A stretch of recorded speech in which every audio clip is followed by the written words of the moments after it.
श्लोक क्रमांक 46.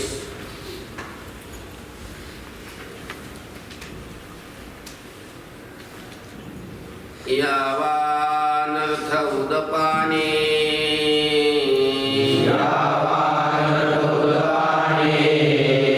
सर्वतः संप्लुतोदके तावान् सर्वेषु वेदेषु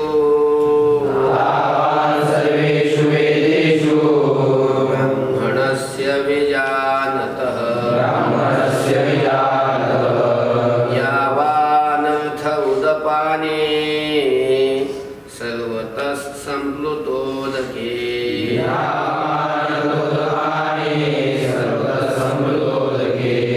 तावान् सर्वेषु वेदेषु ब्राह्मणस्य विजानतः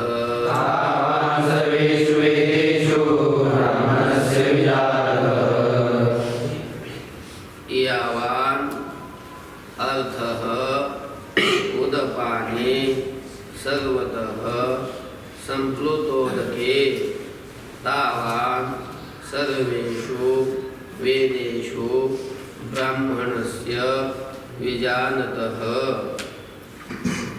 बघा, यावान् उदपाने अर्थः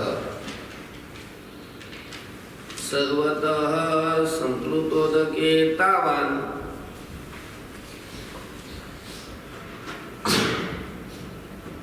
बघा, उदपाने छोटंसं पाणी, थोडक्या पाण्यामध्ये. यावान अर्थ आपलं जेवढं प्रयोजन असतं, थोड्याशा पाण्यामध्ये आपलं जेवढं प्रयोजन असतं, सर्वतः संप्लुतोदके तावान, सर्व बाजूनी असं पूर्ण भरगच्च अशा प्रकारचं समुद्रासारखं जे पाणी असतं, तेवढ्या समुद्रासारख्या पाण्यामध्ये सुद्धा तावान. तावान म्हणजे तेवढंच अशा प्रकारचं प्रयोजन असतं. अरे घागरभर पाणी, किती पाणी आहे? घागरभर. मग आता घागरभर पाणी आहे तर घागरभर पाणी असेल तर किती पाणी पिणार तू? हा, ते काय असं माप थोडं असतंय ग्लास बाटलीवर नामकन तमकन. आपल्याला जेवढी तहान आहे तेवढी.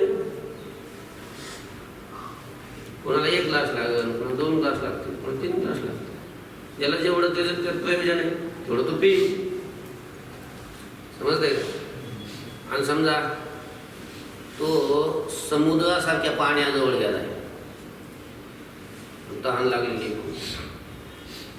मग आता घागरभर पाणी होतं म्हणून 1 ग्लास पाणी प्यायला.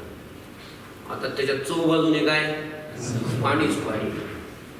आणि ते पुन्हा खारट नाही, गोड पाण्याचा समुद्र आहे. काय अमृतासारखं गोड पाणी. आणि अशा पाण्यामध्ये तो आहे म्हणजे नावेत बसलेला. आता चव बाजूने काय? पाणीच आहे. मग तिथं किती पाणी पिईल तो? नाही, आता घागरीतला 1 ग्लास प्याला होता. मग आता समुद्रातलं कमीत कमी 4-5 टँकर तरी पिईल. हा, किती पिईल मग?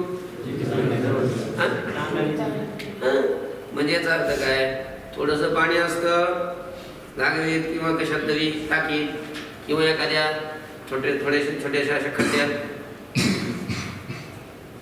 आणि मग तिथून जेवढं आपल्याला प्रयोजन असतं, मग सर्व बाजूनी असा पूर्ण भरलेला अशा प्रकारचा जो समुद्र आहे, त्या समुद्रामध्ये सुद्धा किती प्रयोजन असतं?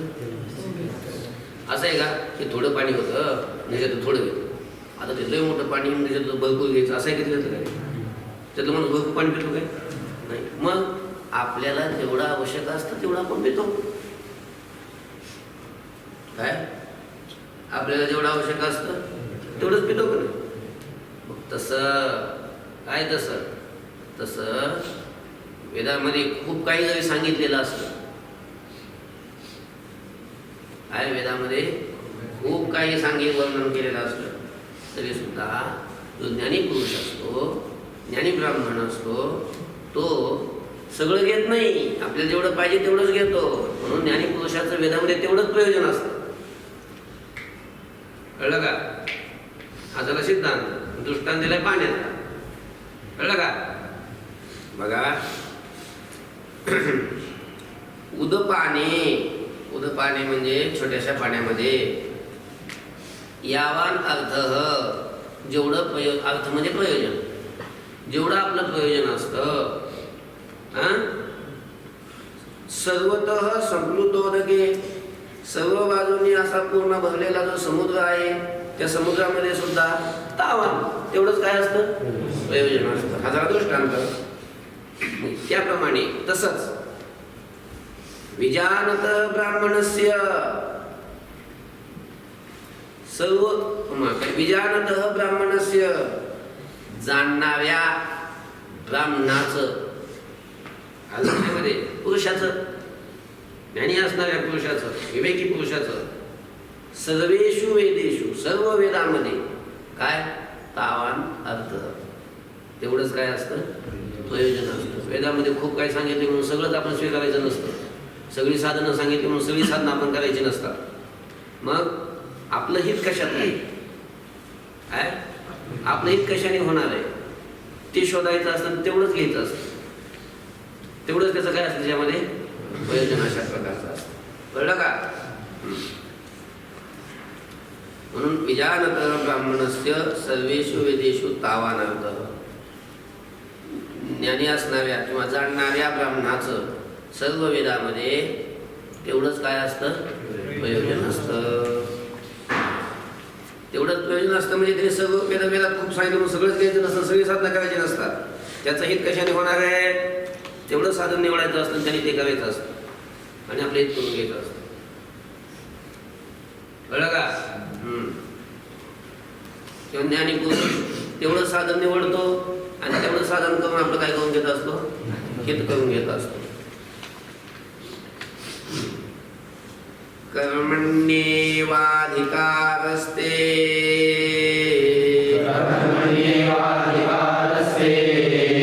मा फलेषु कदाचन, कर्मफलहेतुर्भूर्मा ते संगोस्त्वकर्मणि, कर्मण्येवाधिकारस्ते मा फलेषु कदाचन,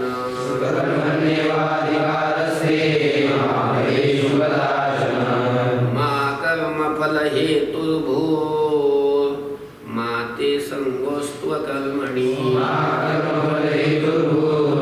ते संगोस्त्वकर्मणि, कर्मणि एव अधिकारः ते मा फलेषु कदाचन, मा कर्मफलहेतुः भूः मा ते संगः अस्तु अकर्मणि. पदच्छेद आला. आता बघा, वरच्या श्लोकात काय सांगितलं? ज्ञानी पुरुषाचं सर्व वेदामध्ये तेवढंच प्रयोजन असतं. वेदात खूप सांगितले म्हणून सगळंच त्याचं प्रयोजन आहे असं नाही, सगळंच त्यांनी स्वीकारायचं असतं असं नाही. जेवढं आपलं प्रयोजन आहे तेवढंच त्यांनी काय करायचं असतं? स्वीकारायचं असतं. पण कुठं? वेदातलं, वेदात जे सांगितलंय ते. आता अजूनाला वाटेल किंवा आता वेद तर आपल्याला माहीतच नाही. हे कोणी वेद बघितलाय, कोणी वाचलाय, काय कळतंय हातात घेऊन तरी कसा दाखवा ते बी कळत नाही, हे काय नाही. आणि मग ते वेदामध्ये आपल्या हिताचं साधन काय शोधायचं, कसं निवडायचं, ते कसं करायचं, कसं आपलं हित करून घ्यायचं, शंका येते ना. अवघड गोष्टी सगळ्या. मग भगवान सांगतात की अरे बाबा अर्जुना, हे बघ, तुला तुझं नाही ना निवडता येत साधन, तुला नाही ना कळत काय सांगितले तुझ्यासाठी वेदामध्ये, मी सांगतो. तुझा अधिकार कशाचा आहे ते मी सांगतो. तर भगवान सांगतात की ते ते कुठे? ते म्हणजे तुझा कर्मणी एव अधिकार, तुझा कर्म करण्यामध्येच अधिकार आहे. तू कर्मच कर, संन्यास नको घेऊ. तुझा कशात अधिकार आहे? कर्म करण्यामध्ये अधिकार आहे. आणि कर्म करण्यातच आहे फक्त. त्या फलाची इच्छा करण्यामध्ये नाही. फलाची आशा नको धरू. कळलं का? ते कर्मणी एव अधिकार, तुझा कर्मामध्येच काय आहे? अधिकार आहे. फलेषु कदाचन मा, फलामध्ये कधीच नाही आहे का? कधी फळामध्ये तुझा कधीच अधिकार नाही. फळाची इच्छाच करू नको, फक्त कर्म कर. कर्म करण्यामध्ये तुझा अधिकार आहे. फलेषु कदाचन मा, फलामध्ये कधीही केव्हाही तुझा अधिकार नाही. आणि म्हणून कर्मफल हेतू मा भूहू, म्हणून कर्मफलाची इच्छा करून त्याला तू हेतू होऊ नकोस, निमित्त होऊ नकोस त्या फलाला. कळलं का? कर्मफल हेतू, कर्मफलाची इच्छा करून त्या फलाच्या प्राप्तीकरता तू काय होऊ नकोस? निमित्त, हेतू, कारण तू होऊ नकोस. हेतू मा भू आहे ना. कर्मफल हेतू, कर्मफलाची इच्छा करून त्या फलाचं निमित्त, त्या फलाचं कारण तू बनू नकोस. मा भू, आलं का?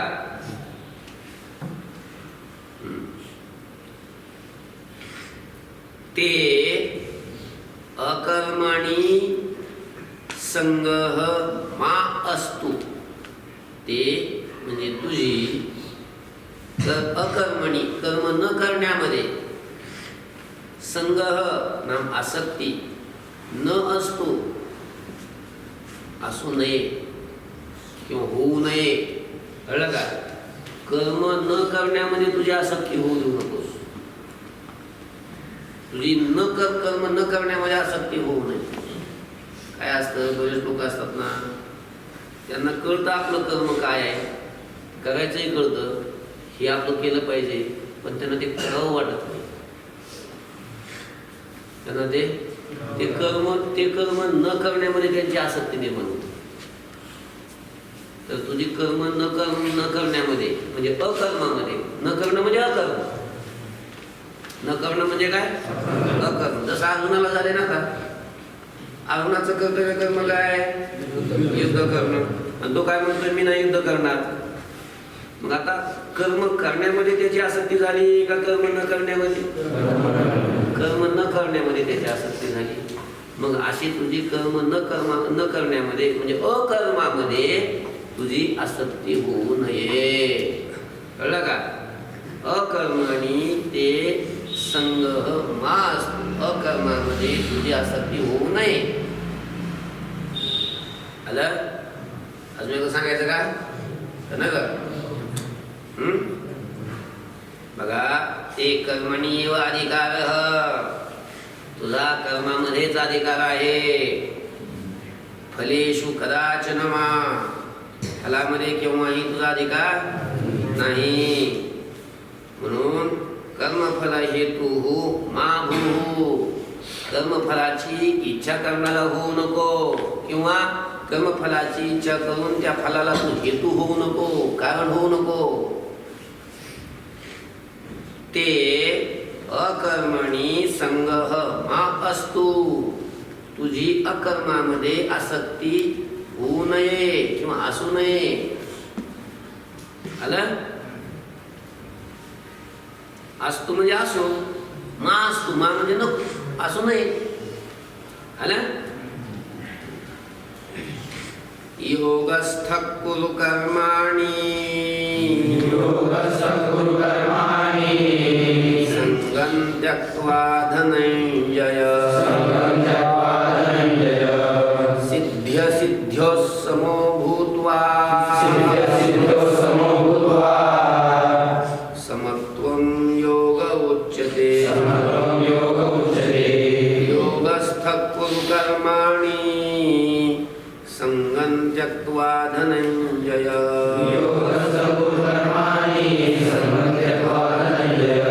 सिद्ध्य सिद्ध्यो समो भूत्वा, समत्वं योग उच्यते.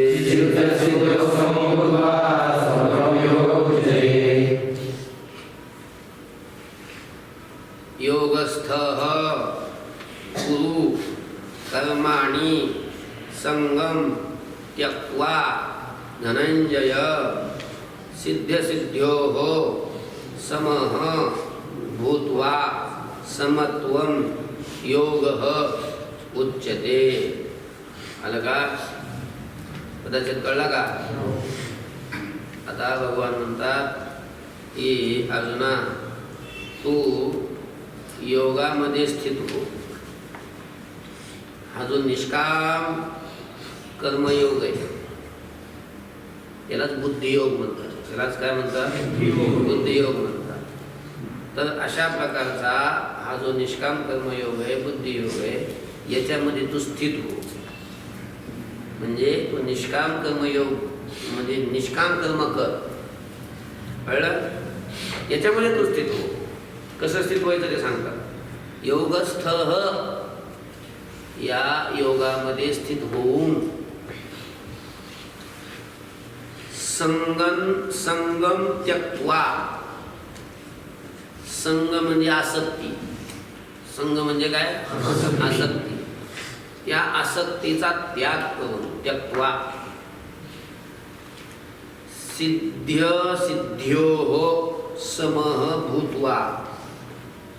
सिद्धी आणि असिद्धी या दोन्हीमध्ये दोन्ही सम होऊन म्हणजे कर्म केलं आणि सिद्धीला गेलं. कर्म केलं आणि सिद्धीला गेलंच नाही त्याला असिद्धी म्हणतात. कर्म सिद्धीला गेलं त्याला सिद्धी म्हणतात. कर्म सिद्धीला गेलं त्याला काय म्हणतात? असिद्धी म्हणतात. तर या दोन्हीमध्ये समः भूत्वा समान होऊन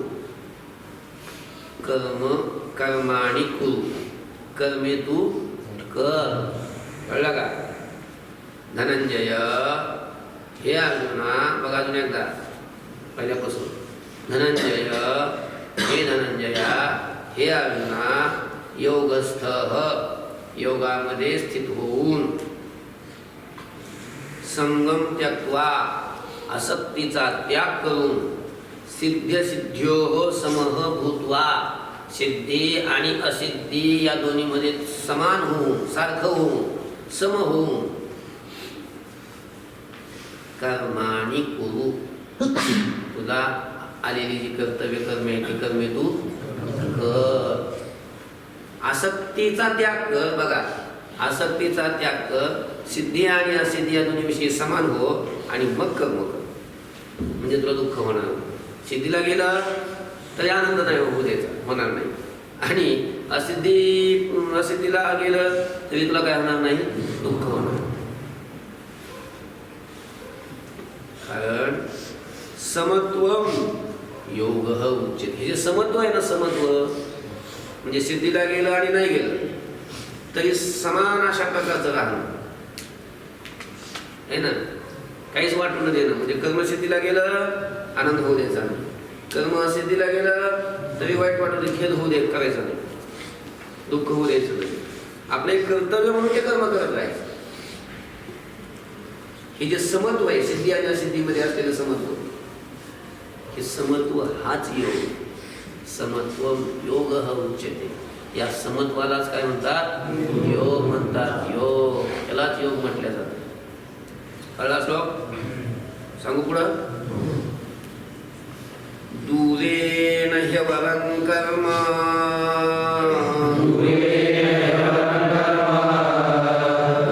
योगात् धनंजय बुद्धो शरणमन्विच्छ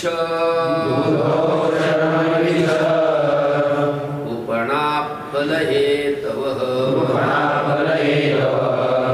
दूरेण ह्यवरं कर्म बुद्धियोगात् धनंजय.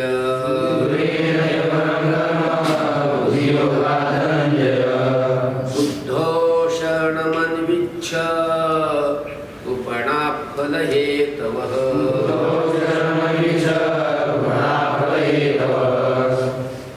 दूरेण हि अवरं कर्म बुद्धियोगात् धनंजय बुद्धौ शरणम् अन्विच्छ कृपणाः फलहेतवः. बघा, धनंजय अगोदर काय घ्यायचं? धनंजय. धनंजयाचा अर्थ माहिती आहे का? नाही सांगितलं होतं ना? नाही. अर्जुनाला हे नाव आहे धनंजय, पण हे नाव काय पाळण्यातलं नाही. पाळण्यात नाव ठेवतात ना 12व्या दिवशी, तर ते नाव नाही. मग अर्जुनाने संबंध पृथ्वीवरच्या राजा लोकांना जिंकलं होतं. सगळ्यांना जिंकून धनसंचय केलेला होता, धन आणलं होतं जिंकून सगळ्यांना. म्हणून अर्जुनाला काय म्हणतात? धनंजय, धन जिंकणारा. हे धनंजया, हे अर्जुना, ही घ्यायचं बघा अगोदर. ही आहे ना, सापडलं कुठे ती? कारण वरच्या श्लोकामध्ये काय सांगितलं? आसक्ती सोडून तू कर्म कर, सिद्धी असिद्धीमध्ये सम होऊन कर्म कर, फलाची इच्छा करू नको. सांगितलं वरचे 2-3 श्लोकामध्ये. आता का बरं तसं कर्म करायचं? फलाची इच्छा करायची नाही, आसक्तीचा त्याग करायचा, फलासक्तीचा, आणि सिद्धी आणि असिद्धीमध्ये सारखं व्हायचं आणि कर्म करायचं. का? कारण ही म्हणजे कारण. त्याचं कारण सांगतात तुम्हाला. ही कारण की बुद्धियोगात कर्म दूरेन अवरम. बघा, बुद्धियोग म्हणजे निष्काम कर्मयोग, फलाची इच्छा न करता केलेलं कर्म, त्याला बुद्धियोग म्हणतात. त्याला काय म्हणतात? बुद्धियोग. निष्काम कर्म आपल्याला शास्त्रांनी जे सांगितलेलं असतं, वेद कर्म, ते निष्काम बुद्धीनं करणं, त्याला म्हणतात बुद्धियोग. आलं? तर असा जो बुद्धियोग आहे, या बुद्धियोगापेक्षा कर्म इथं कर्मशब्दाचा अर्थ घ्यायचा सकाम कर्म. कर्मशब्दाचा अर्थ काय घ्यायचा? सकाम कर्म. फलाची इच्छा धरून केलेलं कर्म, त्याला सकाम कर्म. आणि बुद्धियोग शब्दाचा अर्थ काय घ्यायचा? निष्काम कर्म. फलाची इच्छा न करता केलेलं कर्म, त्याला बुद्धियोग म्हणतात. मग या बुद्धियोगापेक्षा म्हणजे निष्काम कर्मयोगापेक्षा कर्म म्हणजे सकाम कर्म हे कसं आहे? दुरेन आवर, अत्यंत हे निकृष्ट आहे. कसं आहे? अवरम म्हणजे काय? निकृष्ट, कमी दर्जाचं, हलकं. काय हलकं म्हणतो आपण ना त्याला, असं कर्म आहे. कोणतं कर्म म्हणजे सकाम कर्म. अलग लक्षामध्ये, निष्काम कर्मयोगापेक्षा म्हणजे निष्काम कर्मयोग श्रेष्ठ आहे. आणि त्या निष्काम कर्मापेक्षा म्हणजे त्या बुद्धियोगापेक्षा हे कर्म जे आहे म्हणजे सकाम कर्म, फलाची इच्छा धरून केलेलं कर्म, दुरेन अवरम. हे अत्यंत, दुरेन म्हणजे अत्यंत. कसं आहे ते? अवरम म्हणजे हलक आहे, निकृष्ट आहे, कमी पद्धतीचं आहे, त्याचा दर्जा कमी आहे. समजते का? हा,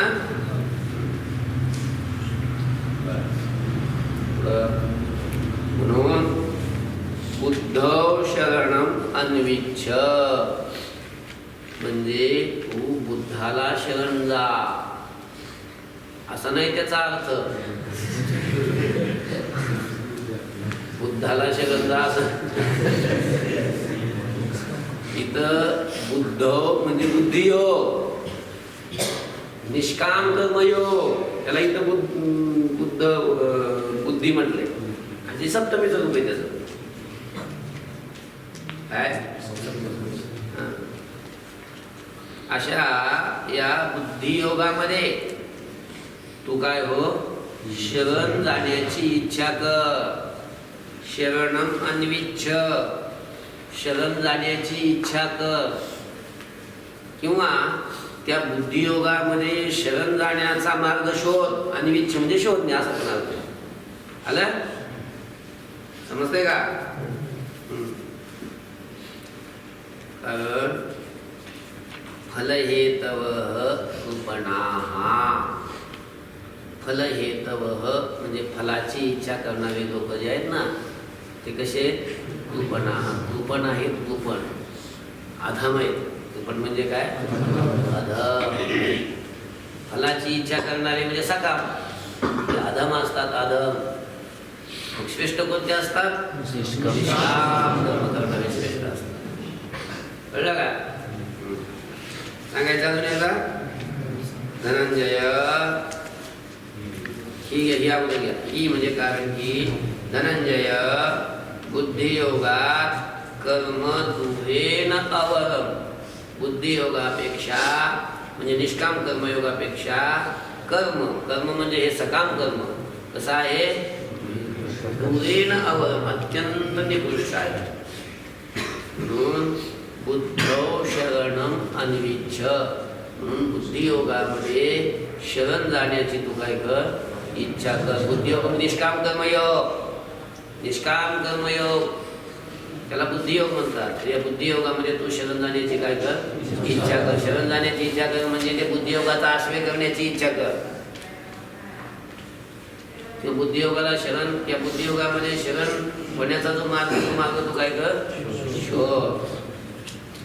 फल हे तव कृपणाहा. फलाची इच्छा करणारे हे कसे असतात? कृपण असतात. कृपणाहा संती. कृपण असतात ते. कृपण असतात म्हणजे काय रे? अधम असतात, अधम.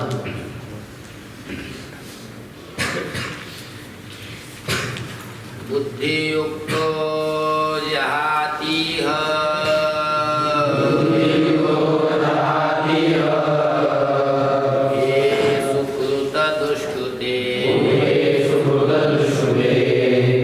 तस्माद्योगाय युज्यस्व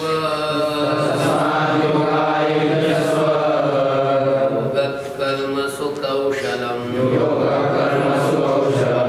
बुद्धियुक्तो जहातीह उभे सुकृत दुष्कृते.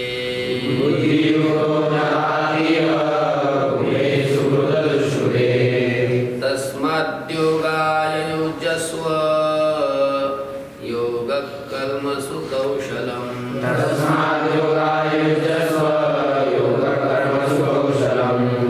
बुद्धियुक्तः जहाति इह उभे सुकृत दुष्कृते. तस्मात् योगाय युज्यस्व योगः कर्मसु कौशलम्. मला का पदच्छेद कळलं का? बघा आता बुद्धियोगाला शरण जायचं म्हणजे निष्काम कर्मयोगाला शरण जायचं. निष्काम कर्मयोगाचा आश्रय करायचा आणि त्या बुद्धियोगाने युक्त व्हायचं. म्हणजे निष्काम कर्मयोगाने युक्त व्हायचं. मग असं केल्यावर काय होतंय? तर भगवान सांगतात की बुद्धियुक्त या बुद्धीने जो युक्त आहे. बुद्धी म्हणजे निष्काम कर्मयोग. ध्यानात ठेवायचं लक्षामध्ये. हा जो निष्काम कर्मयोग आहे या निष्काम कर्मयोग रूपी बुद्धियोगाने युक्त असलेला पुरुष इह या लोकांमध्येच सुकृत दुष्कृते उभे जहाती.